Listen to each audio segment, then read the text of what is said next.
Welcome to Man Does Tech, where I solve the problems you didn't even know you had. In this video, I will explain how to turn on your Mini Cooper.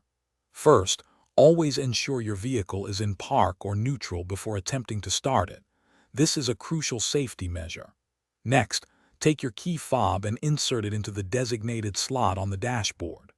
Once the key is securely in place, firmly press down on either the brake pedal if it's an automatic or the clutch pedal if it's a manual transmission.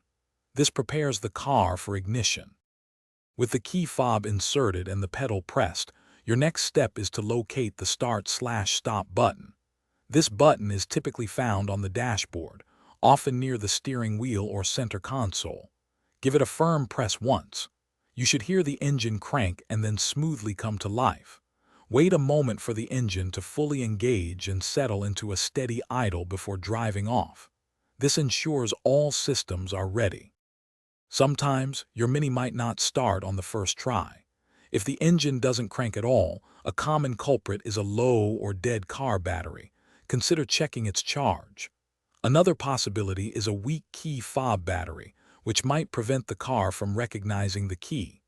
Also, ensure your steering wheel isn't locked, as this can sometimes prevent ignition. A slight wiggle of the wheel while turning the key can often resolve this. Newer Mini Cooper models often come equipped with advanced features like keyless entry and keyless start.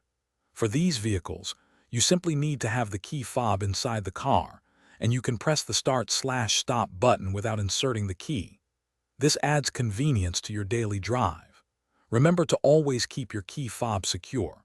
Also, for more great tips and deals, including a link to the Owala water bottle, check out the description below this video. It's a great way to stay refreshed on the go.